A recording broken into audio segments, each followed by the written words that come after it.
I have realized that the power of parental alienation and how people will poison your children against you. I never understood what that meant until I started experiencing it.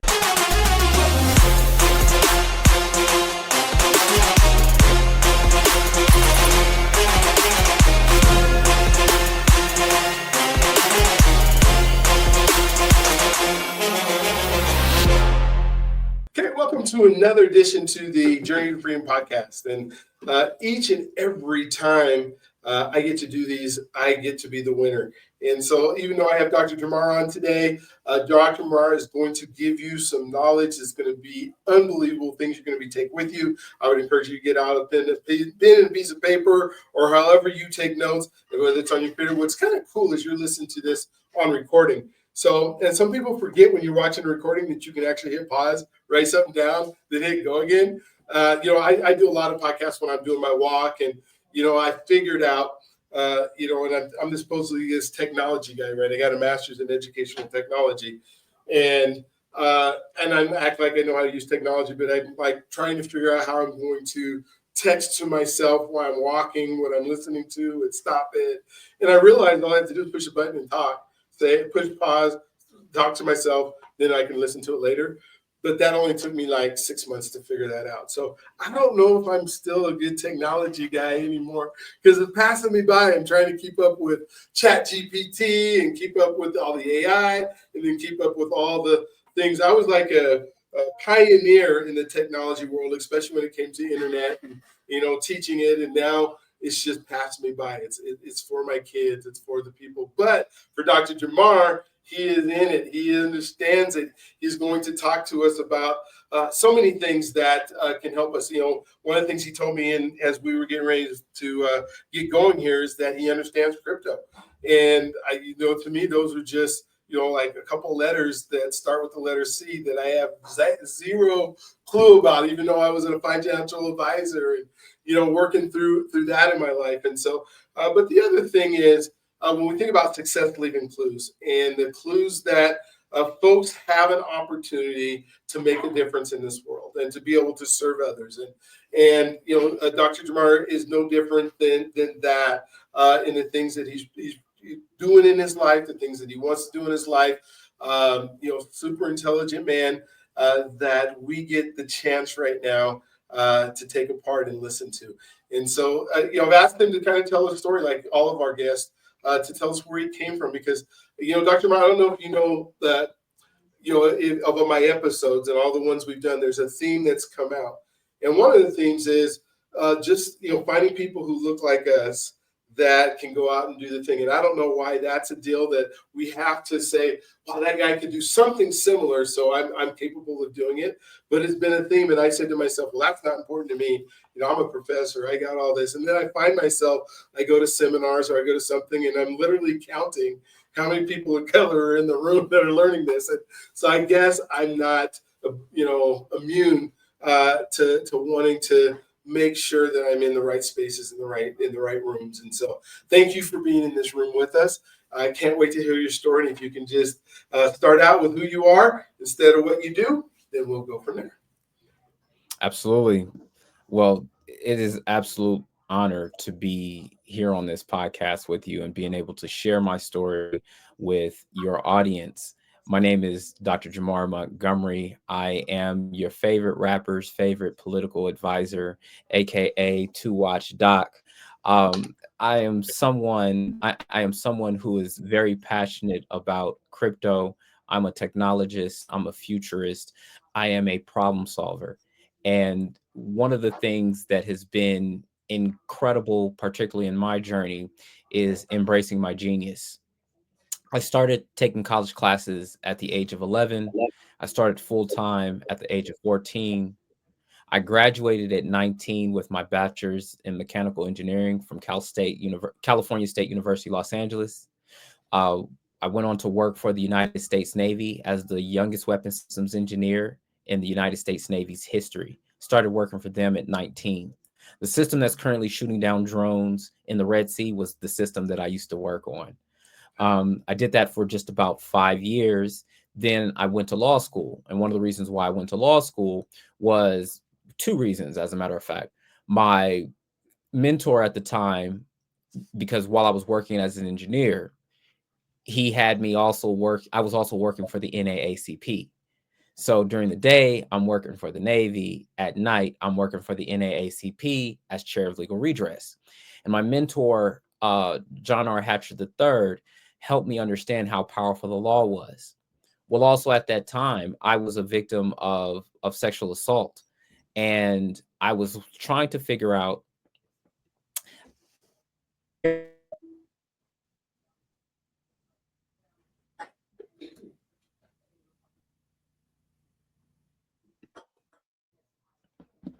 technology. I know. I gotta love it, right? Technology. It's all good, but I'm back. Oh, seeing it took away my background and all of that. Cold game. That ain't nothing but the enemy. But Yeah. it's all good. Um, so one of the things I that inspired me to go to law school, one of the things that inspired me to go to law school was the fact that my mentor, John R. Hatcher III, was appointed me as chair of legal redress, and I learned how important the law was and how to utilize the law.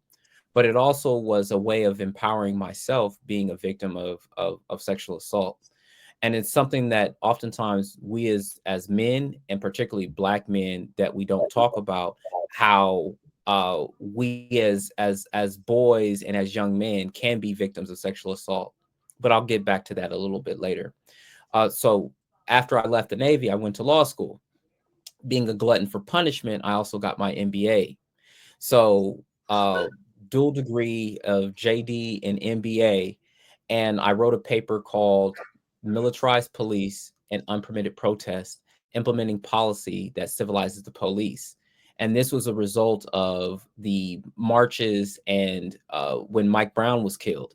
And I had some colleagues who went out to Ferguson and were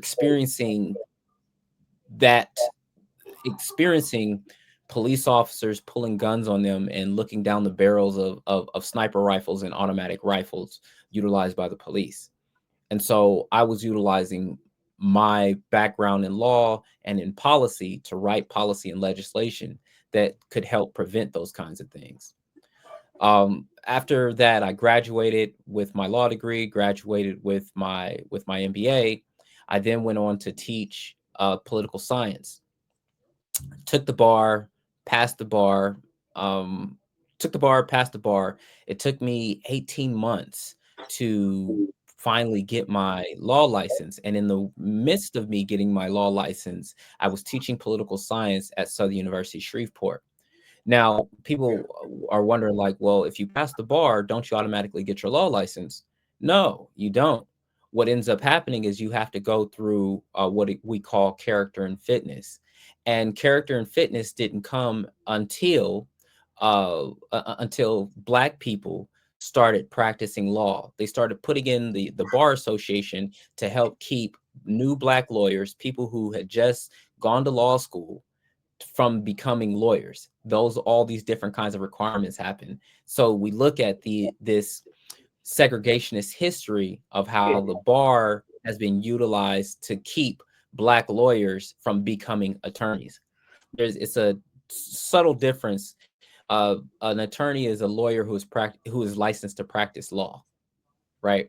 And so there are people who have graduated law school who may have passed the bar but weren't able to get licensed. What was interesting was that it was easier for me to get a security clearance and work with weapons of mass destruction than it was for me to get a law license. And what that showed me was that there's power in the law. They are very, very keen on trying to keep out young from the legal profession. So, one of the things that and I was no that was an experience that I had.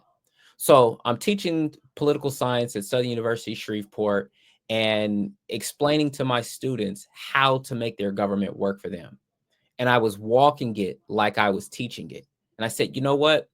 What better way of understanding politics than to actually get involved in politics?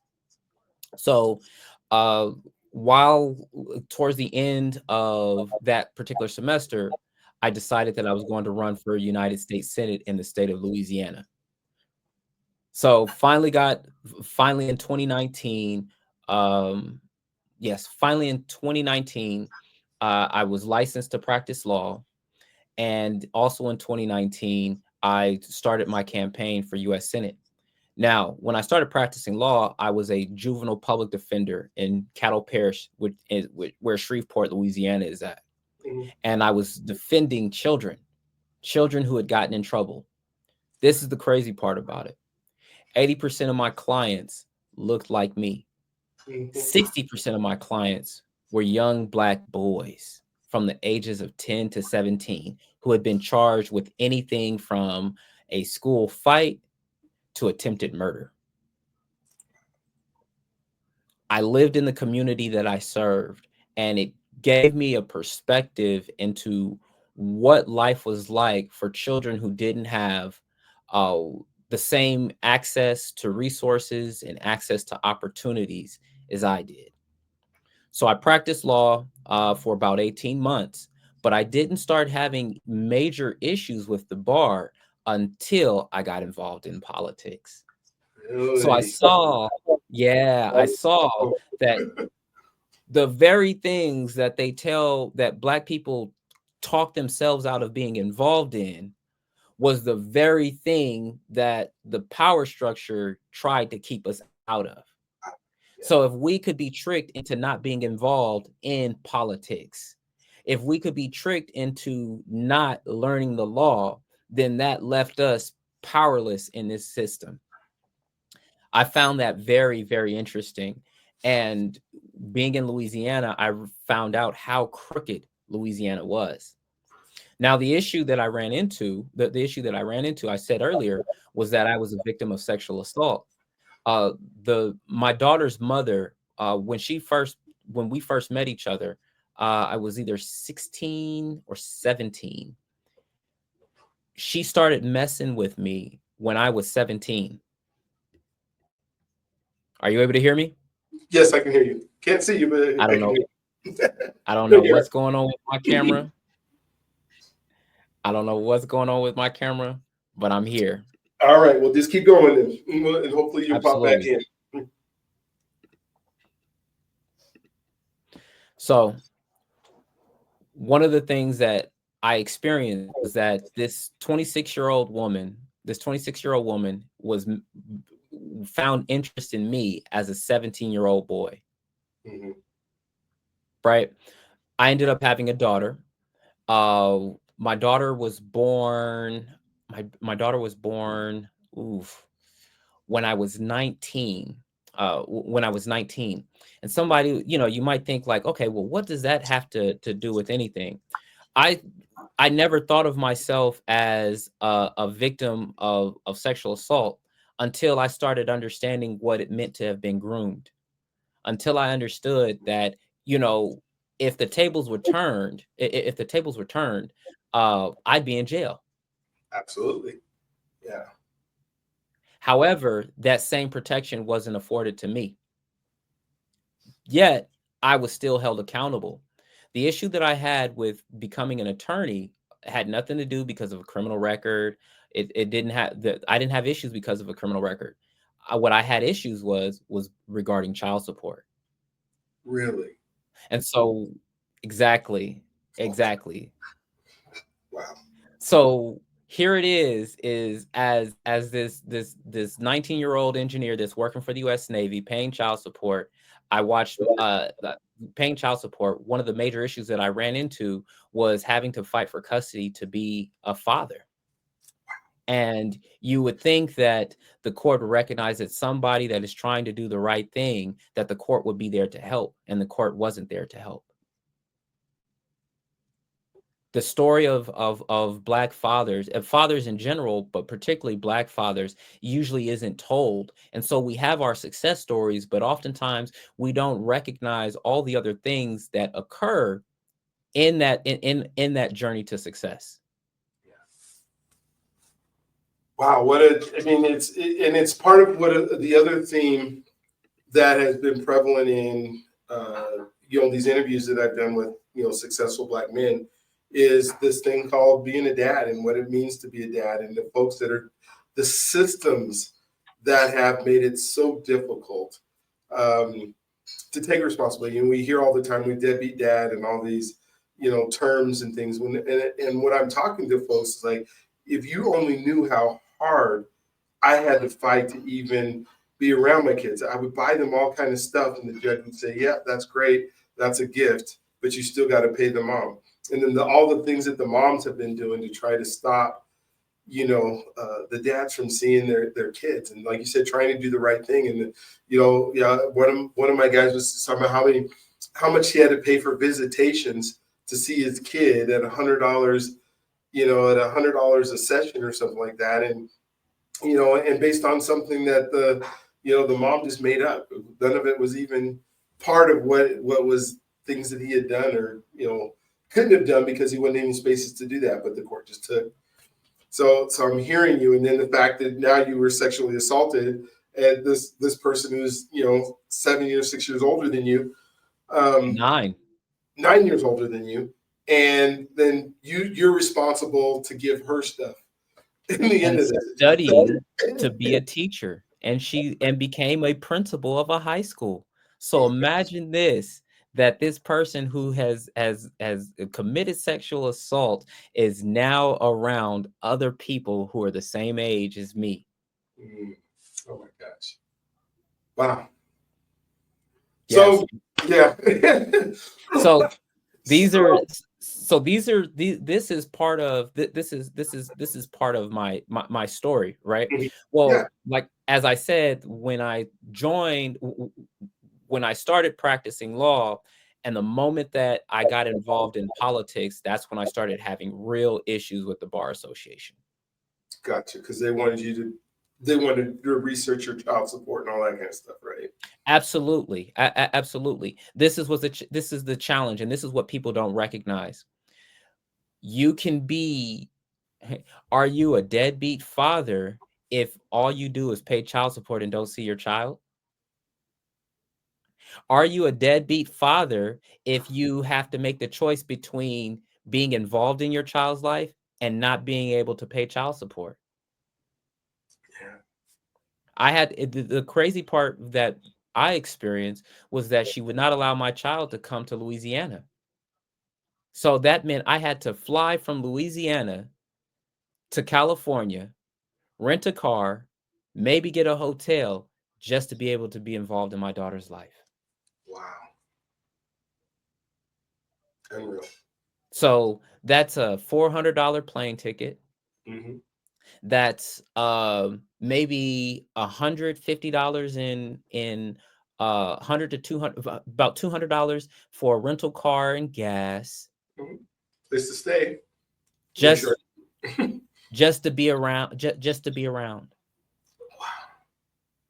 And you're 19 to 20 years old at this point. You're Right. not So like a when 30-year-old. when I was 19, when I was 19, I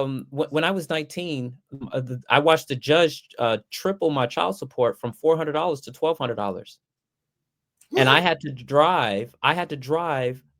This is when I was 19. From 19 to 23, 24, I was still in California. I was living in Oxnard, living and working in Oxnard, and my daughter was living basically in Los Angeles. And I'd have to drive 2.5 hours in traffic to go pick up my daughter to spend time with her every other weekend. And I had to fight for that. Wow.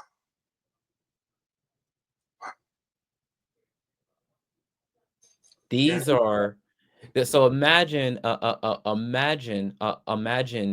having to fight to be a dad in that kind of environment. And I come from, and I'm a young college graduate Mm-hmm. doing great things, but I'm not being treated that particular way. I'm not being allowed to provide and pour into my daughter the things that I have and the things that I know. And how old is she now? My daughter is 16.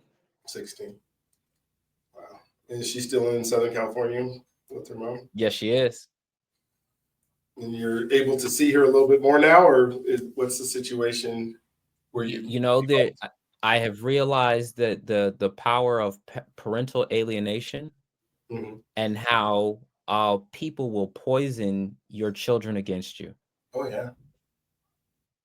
I never understood what that meant until I started experiencing it. With the fact that I've had to file a restraining order against my daughter's stepfather because of online harassment and things of that sort, right? These are the things that I've had to experience on my journey to success. And so it is only fitting on this your podcast of Journey to Freedom, of being free Mhm. from those kinds of things, of being free from those chains. So go to give your listeners a better perspective, a better understanding from 2019, from basically 2013 to 2019. Let me make sure I have the correct dates. 2013 to 2017, I was in school. Okay. Let me go back a little bit farther. 2008, 2003, I started college. I started college full time. Okay. 2008, I graduated at 19. From 2008 to 2013, I was living in California working for the United States Navy. From 2013 to 2017, I was living in Baton Rouge, Louisiana, going to school for law and for my MBA. Mhm. In 2017, 2018, I moved up to Shreveport, Louisiana. In 2017, I passed the bar. In 2018, December 2018, the Louisiana Supreme Court let me know that they were going to allow me to practice law on a conditional basis. In February of 2019, I was admitted to the bar. And at that same time, I began practicing law as a public defender. At that same time, I was also running my campaign for United States Senate. Gotcha. Right. So we're And up to 2019. Okay. And then go ahead. I just say maybe we can jump from, you're running for Senate. They finally let you be in the bar. And now what are the things that are transpiring at this point? Are you spending a lot of time up in Washington, D.C., or are you mostly doing everything, trying to run a campaign in Louisiana? And what's happening during this time when you're trying to do both at the same time? Because it's got to be, now you're defending kids, so that's got to be emotionally taxing, to see what some of these kids are showing up as. At the same time, now you're dealing with people that have some definite viewpoints, I'm sure, of you and what they think you are, not even knowing you at all. Am I correct? Absolutely, absolutely. In 2019, I'm in Louisiana doing all my campaign is basically in Louisiana. Mm-hmm. 2019, 2020, all Louisiana. However, also what I was experiencing, not experiencing in 2020, the pandemic hits, Yes. right? My campaigns, my campaign is in full gear. And my daughter said to me, she was like, Daddy, I want to see you. I said, how often do you want to see me, baby? I'll make that happen. And she said, I Mm-hmm. wanted to see you every month. I'm flying back and forth in the middle of my campaign every month to spend time with my daughter. So I'm running my campaign. I'm all over the state of Louisiana, connecting with folks and running my campaign. I'm practicing law as a public defender. Right. I'm doing all these things. I'm doing all these things, still pushing forward. Mm-hmm. Still pushing forward. In October of 2020, of October, September 30th of 2020, I receive a letter from the Bar Association, from the Supreme Court, letting me know that I was no longer licensed to practice law. 30 days before my election. Oh gosh. So they stripped it from you after they allowed you to do it. Now you get into politics. They're saying we can't have this guy representing us in whatever their, what you said, character or something that they came up with. Even though you passed. Absolutely. Oh my gosh. So 30 30. days before my 30 days before my election, I get stripped of my law license. But here's the funny part about it as well. Out of all that time that I'm running my campaign and kissing babies and shaking hands, very little press. But the moment that I lose my law license, within 12 hours of me losing my law license, I'm on Louisiana State News. Mm, And there was an article written about me, but there was no author on the article. wow. How's that possible? Doesn't nobody wanted to cop up to say that they're the ones who wrote it? I mean, I know You it's, know, they can do anything, right? the But the one thing that I should have did is I should have sued. mhm, When I was talking about suing, then all of a sudden somebody got in contact with me. okay. So now I'm in this position and I'm like, goodness gracious, like, oh my, what am I going to do? This is how I was feeding myself. This is how I was providing for myself, right? Yeah. What do I do? Well, and you're also working Uh, for the state or the county or the city, right? Because you're a public defender. You're not working for like a private practice, right? You are literally working for the absolutely. people who are pulling this from you. Absolutely. Wow. Absolutely. So I lose my law license, and that means I can no longer be a public defender. My life changes overnight, just like that. Devastating, devastating, heartbreaking, embarrassing, all of those different emotions I was feeling and going through. And, you know, from that point on, I went on ahead and, I had people coming to me trying to get me to drop out the race before, all the things that you hear about in politics, the the the backroom deals, the betrayal and deception. I went through all of that. People close to me, colleagues that had given me their word, who all of a sudden backed out. All of those things I experienced during that time, and we can talk about that a little bit later. Yeah. Um, but having gone through something like that, and only for, in 2020 and in 2022, I'm getting a call from uh, Kanye, or who is now known as Ye, right? Kanye West, calling me, asking me for help with his school, to being asked to come and meet him down at his office, and to accompany him to have a meeting with President Donald Trump. Wow. Right? So when we look at the things that we go through, right? Of, okay, I'm running for office, they done slandered my name, slandered my good name, doing all those different kinds of things. Here it is I have put in work for my country. I have served the people of America, and this is how I get treated. Now to I'm getting a call to meet with two of the most probably known and influential people in the entire world. Yeah. Yeah.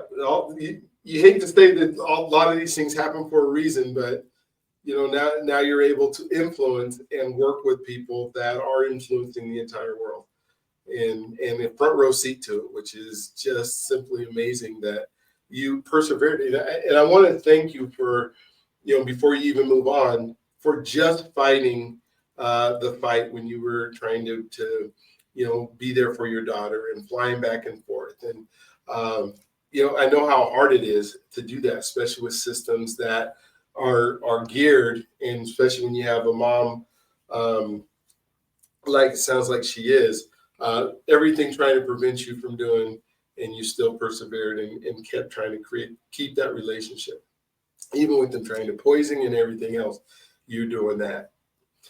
Wow, so cool. So what? So now you moved up. You're doing things now with Kanye and doing things with President Trump. What are some of the things or that you could share with us um, that you are doing in your life that's making a difference in others? Because they're not letting you practice law in Louisiana. So at some point you moved from Louisiana to Seattle, right? Is that where did you go from Yes. Louisiana to Seattle, or did you go straight to Texas first? What? How did that transpire? I went from Louisiana to California to Seattle. Okay, gotcha. And Yep. so, what made Um, you to? Okay, I'll go ahead and let you tell it. oh, well, my entire life revolved around my law practice when I was in Louisiana. Gotcha. And when I was no longer able to practice law, then I had to do a major shift. Major shift. My office was there. I had invested, you know, 30, $40,000 into building out my office.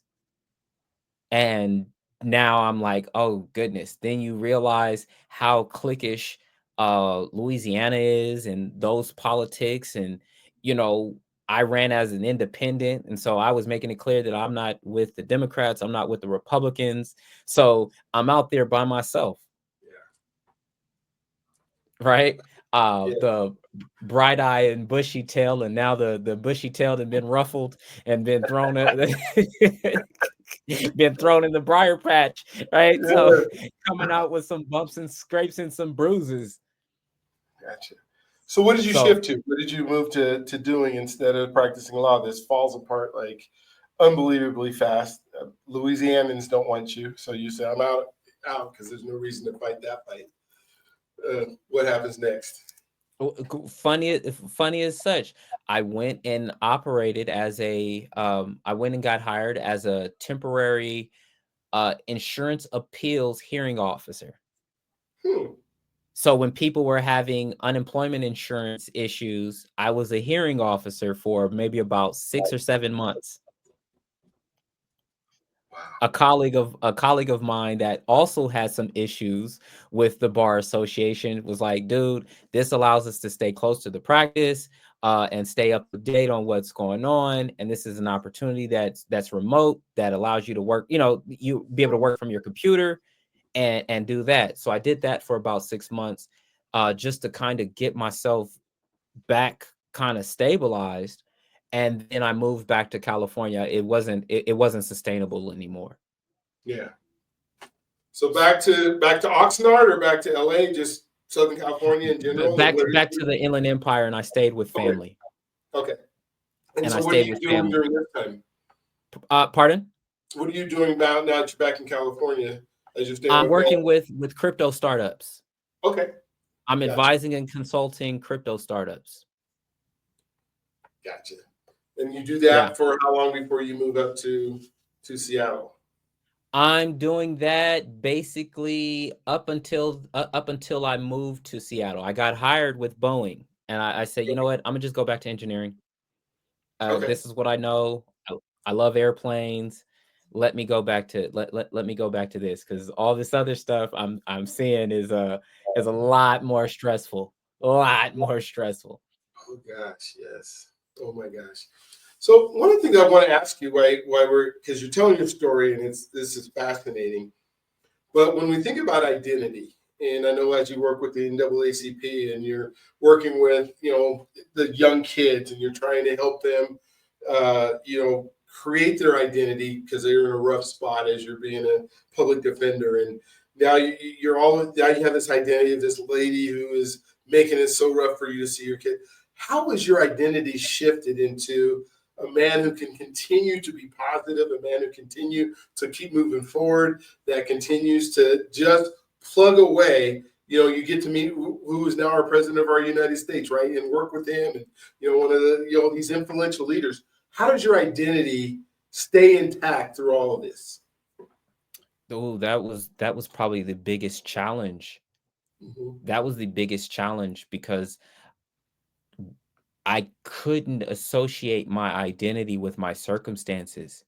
Ooh, I And like when that. I associated my identity with my circumstances, I didn't feel good about myself because I didn't feel good about my circumstances. I felt like a failure, so I saw myself as a failure, right? Even with what I had accomplished. Look at, hey, if I was this successful, if I was smart, I wouldn't be in this situation.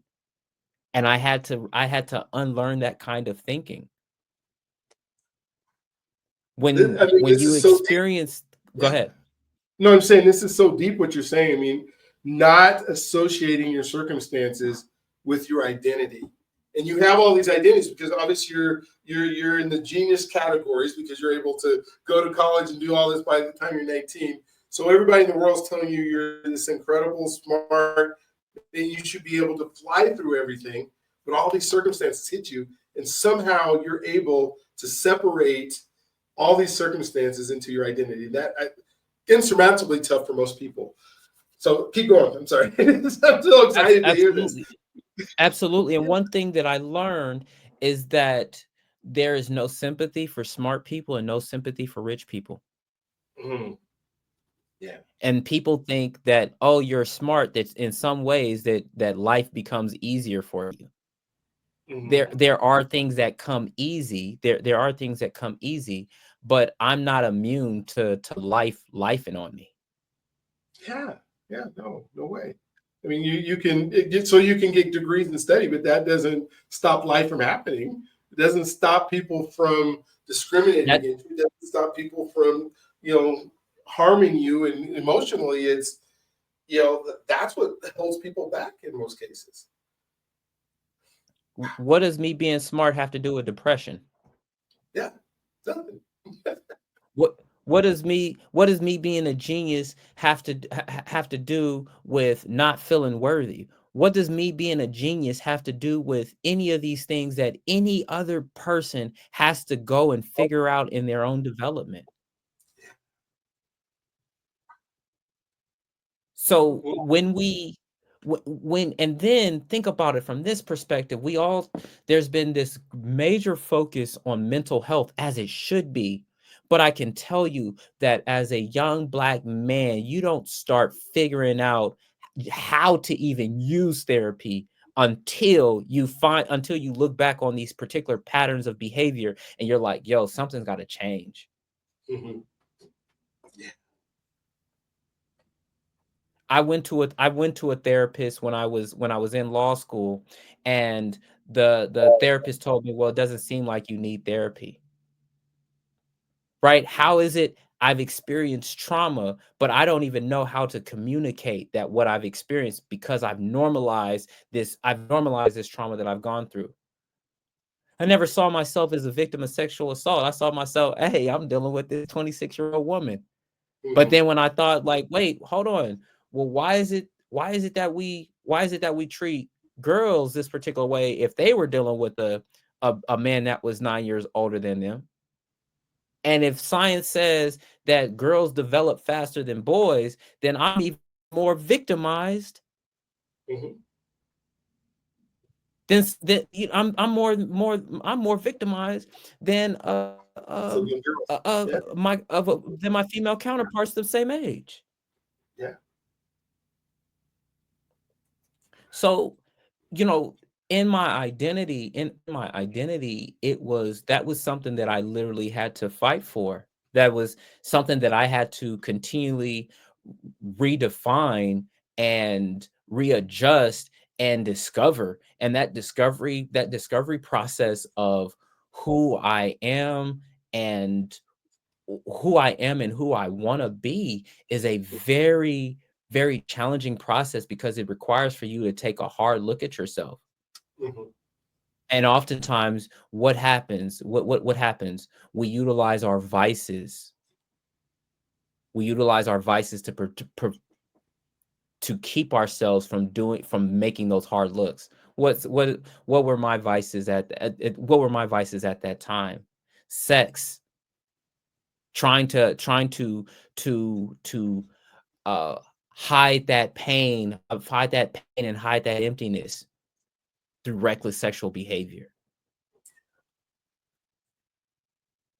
Right? We don't talk about that as young men, and as especially as young Black men, and how, once again, if we associate what we do and our circumstances as our identity, then when things start changing on us, now we don't know who we are, and that's even more dangerous, because then we're just drifting and floating through life.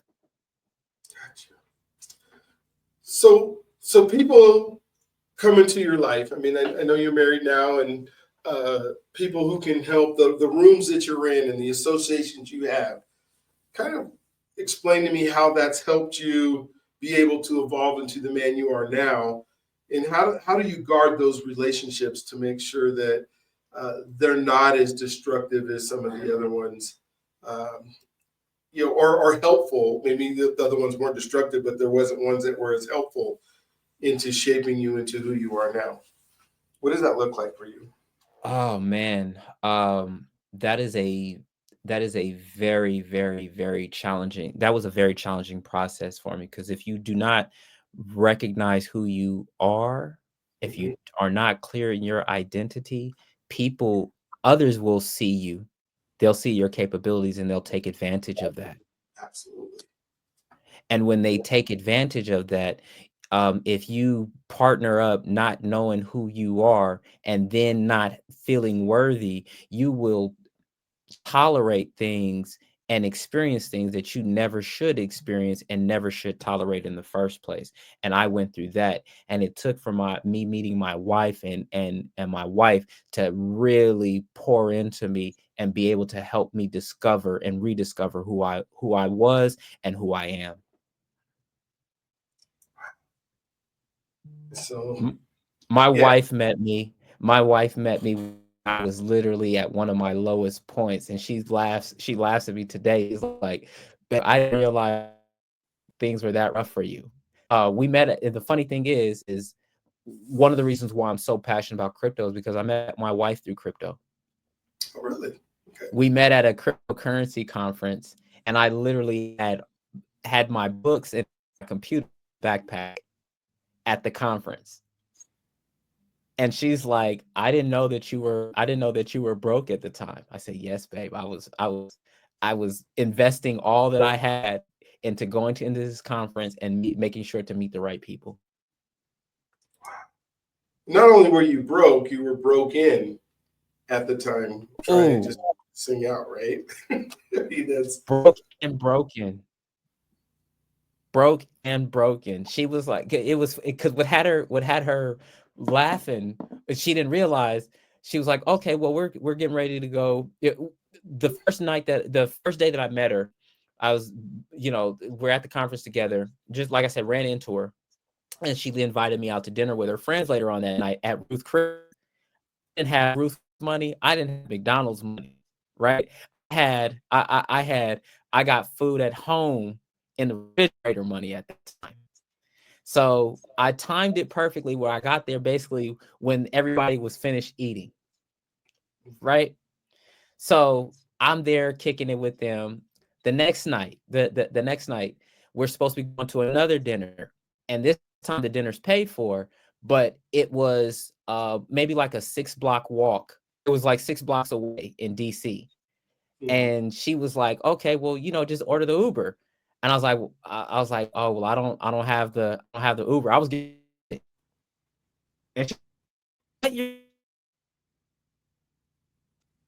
And I had to say, "Well, I don't really have the Uber card connected to my Uber." I had to make up some excuse, right? She's Yeah, like, "Well, yeah, I'll get the Uber." yeah. Wow. So did she walk with So, you to 6 blocks? finally, no, she got the Uber. Oh, she got it. Okay. Uber for both of us. Yeah. Oh, that's awesome. Yeah. She got the Uber for both of us. But it was like I said, it was is in that experience, it was really being able to see who's for you, who wants to see you do well, And there are people who say that they want you to do well, but will sit there and watch you grovel and won't give you any help. And Wow. that was one of the things that I experienced. That's nice. What's your wife's name? My wife's name is Khadijah. Khadijah. I'm so thankful for Khadijah that jumped into your life because I I'm can I'm imagine what your I'm life. thankful. I'm thankful for her too. I'm thankful for her too. I thank God for her every day. I thank God for her every day. That Yeah, is she changed she changed my life. She changed my life. Like, and I'd hear stories about people like, oh, it's talking about that with their wife and things like that. And like now I get it. I oh get yeah. it. She saved you. I mean, it's God sent her your way somehow, some way, and between the two of you, and I'm not gonna say it's all been roses every second that you've been around, but man, the person that you could be right now without her Yeah, what a waste that would have been. To have absolutely. somebody as talented as you are, but then not have that emotional stability that is needed to move on. How do you trust people? You've gone through all this, and now you're doing stuff, and you're making it work in crypto, and you got all these. Do you find it where I don't trust anybody until they show me I can trust them, or do you still have something in you that says I'm going to give you the benefit of the doubt? How does that work with you? For me, there's still that piece of I give you the benefit. I give people the benefit of the doubt, but it's not even necessarily the benefit of the doubt now. I'll say Mhm. that it's more I give people grace and I try to allow people to be themselves. I allow people to be themselves so that they can show me who they are and then I can make decisions from that. And I get to choose on how I engage with with this particular person. I get to choose how I get to engage, when I get to engage, and why I get to engage. Gotcha. That's cool. Thank you for sharing that. Your faith, how has your faith interacted in this whole process of your life, of the last 15 years of your life where you've just been, so up and down and so all over the place, not by your choosing, but by just circumstances. You know, I went to a black Christian school when I was younger, Okay. right? I went to a black Christian school. Um, I had encounters with God when I was working with the Navy, but I didn't understand what it meant to be a real true believer until I met my wife. I didn't understand I didn't understand what it meant to believe in Yeshua HaMashiach. I didn't realize I didn't understand what that meant. I didn't have I wasn't able to I didn't know what it meant to have a true relationship with God, with the one true living God, until I met my wife and she introduced me to the men and women of God at Miracle Arena for All Nations in Toronto, Canada. You didn't even talk about Toronto before you jumped into Canada, or Look, I want because I want people to understand. I want people to understand that you know if you're not growing, and if you're not witnessing God work in your life, then you yes, need to go somewhere else. And when he says, "Seek ye first the kingdom of God, and all these things shall be added unto you," it's seriously amen. looking for him, That and is knowing that the stories in the Bible, and knowing that the stories, I get emotional about this, so you have all to right. excuse me. No, that's all right. Um, Knowing that the same God that was in the New Testament, that was in the Old Testament, that sent his son to die on the cross for our sins, that he cares that much about me Yes, and yes, wants a relationship with me. Mm. When I became a father, I started to understand and started to appreciate, but then to show to have somebody that shows up for me on a daily basis, that wants to have a relationship with me, that chooses that me the freedom on whether or not I have a relation, on how deep I have a relationship with him. When I started going through my tribulations and I started feeling like Job, Mm. Yes. to have lost things, to have lost things, and to be now in a season of restoration.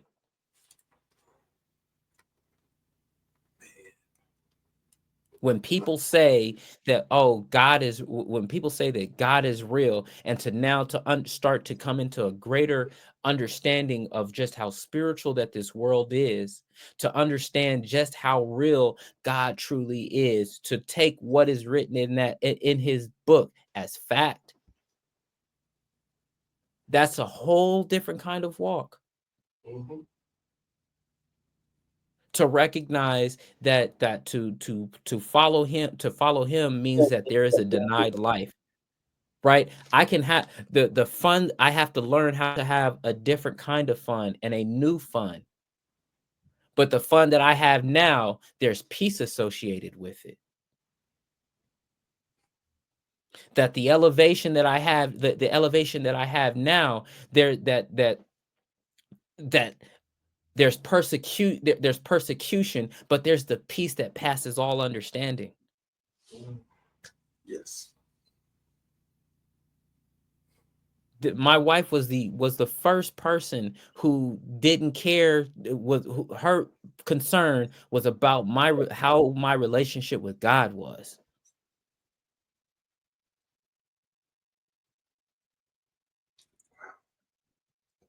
It is so cool. I mean, it just to see the transformation in you, through your story, because I haven't known you your whole life, but to see how God has taken a hold of you and to think of what He's going to do in your life now that He's the center of your life.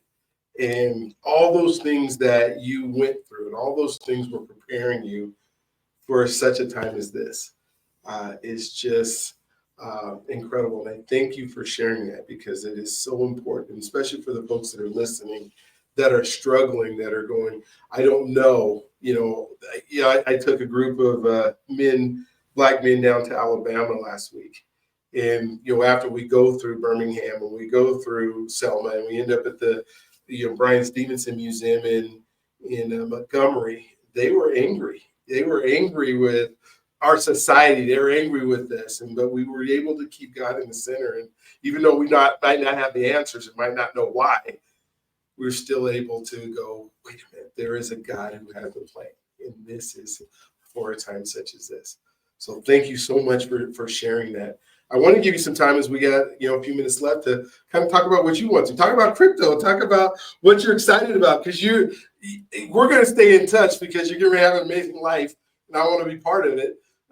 But yeah, whatever you want to talk to her in the last 10 minutes or so, I want to give you the floor to do that. But thank you for the last 50 because it has changed my life, and you were an amazing man, and I can't wait to spend more time. But tell us about whatever it is that's on your mind, on your heart. Absolutely. As the enemy keeps going after my camera and going after this particular broadcast, I rebuke that spirit in the name of Jesus. Thank So you. the what are the things that, I mean, I just got back from Switzerland from speaking during the World Economic Forum. Um uh you know, learning learning the new advancements that are going on in crypto and in AI. How can you not be excited about those things? The challenge is like everything is changing so quickly, and it can feel like you're always behind because the things that are publicized are literally like the very earliest adopters, right? Yeah. The various early adopters. And so it's just recognizing, okay, you know what? I'm going to utilize this technology on a daily basis. I'm going to have it integrated into my life. And as I get it integrated, I will learn how to use it better. So that is for anybody that feels overwhelmed, because trust me, even as a genius, as a technologist, it can be overwhelming for me. So I know that it's overwhelming for others, for other smart people that are part of your audience. You're not alone. You're okay. Okay. I'm here. Don't worry. Woosah. Woosah. So when we one of the things that I'm most excited about, one of the things I'm most excited about is what's going on in the crypto market. And a lot of people may have issues with this particular president. Um, and, reasons may be valid. The one, there were, we have to understand that there are 1,000 hills that we can die on. Yet we should choose the 3 hills that we can live and thrive on. Point blank, period. When I was down and out, it was crypto. It was crypto that saved my life. It was crypto that helped me find my wife. It is crypto that is going to help create this new life that I'm looking forward to. And so this particular administration has been very friendly towards crypto. And what better way of people say, oh, well, you got to have a seat at the table. Well, sometimes you might have to flip a table. Mhm. Sometimes you might have to kick a door in. Sometimes you might have to create a whole bunch of commotion and a distraction and sneak your way in there. And then when everybody looks up, like, what you doing here? Oh, well, you're the only black guy here. Well, if I'm the only black guy here, I'm not here by accident, Mm-mm. right? So those are the things. I mean, this is the third year that I've spoken during the World Economic Forum. In 2020, this year, um, I was on a panel with Chris Voss, the legendary FBI negotiator, speaking about business schools and education and leadership. Last year, I was on a panel with the co-founder of my favorite blockchain uh, company and blockchain group, Dr. Lehman Baird of Hedera Hashgraph. Right before that, the year before that, I was sponsored to go out there by a crypto company called Seek VR, and I was speaking on the utilizing blockchain in politics. Right, so everything that I've done in my life over the last few years, in some way, shape, or form, has involved cryptocurrency. It has involved blockchain. It has involved AI. And now, currently, right now in Bellevue, I'm working on with an entrepreneurship program. I work with startups, and I also work in an entrepreneurship program where I'm teaching kids about entrepreneurship, helping them start businesses. And on top of that, I teach people crypto. But yesterday's price isn't today's price. That is so cool. Well, thank you for doing what I would love, and we got to know you this time, which was exciting. And I don't know how often you get to just talk about you, so I'm glad we were able to spend that time. I would love to have you come back and we can talk crypto. We can spend an hour and you can maybe explain to those of us who are watching this podcast that are usually whatever demographic they come from, but we kind of know who's watching this the most. And maybe just help us understand how it can help our lives, how it can help us move forward, how it's helped you to be able to do that. If you're willing to do that, I'd love to have my assistant call you and we'll schedule you back and have you on to talk about the thing that you're so most excited about and so much about. You just have to promise to keep it on a level that even I can understand. It's Well, Dr. Arnold, I specialize in teaching the hard things the easy way. oh, I love it. I love it. I love it. I love it. Cool. Did you have any last minute thoughts that you just want to, say to everybody before we finish this one? And then I promise you, folks, we will schedule another one. It won't be very long from now, so that you will be able to understand. Because I want to know more and more and more about crypto and AI and how all these things can integrate my life. Because I think they're going to be part of our lives for the rest of our lives. And I don't want to be behind. Let's be in the front, right? So any last thoughts you have? You look, if people want to find more information, they can find me at www.drjamarmontgomery.com. The same way that it is right here, Dr. Jamar Montgomery, drjamarmontgomery.com. Love it. I love it. Do they have to have a period after doctor? DR period Jamar Montgomery, or just Dr. Montgomery? Say it one more time. Oh, no, it's Dr. Jamar Montgomery, no period. Okay. drjamarmontgomery.com. Got it. Well, please, everybody who's on here, go to that website. Go learn more about. This has been probably one of my favorite, podcasts that I've been able to do, because I got to see your heart. I got to see the man that became who you are now. And sometimes we don't get to see that. Sometimes we don't get to experience that. And sometimes it's those stories that allow us to go, man, if Dr. Jamar could get through all of that, then I got this. I'm going to make it. It's going to be great. It's going to be wonderful. I thank your wife, Khadijah, for just being in your life and being there for you.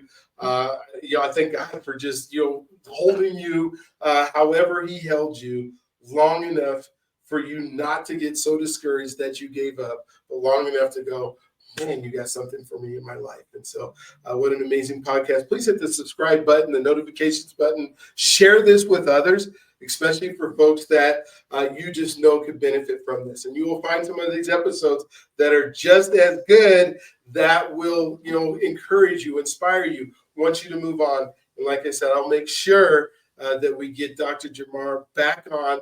We're going to talk about crypto. We're going to spend just that amount of time, at least an hour.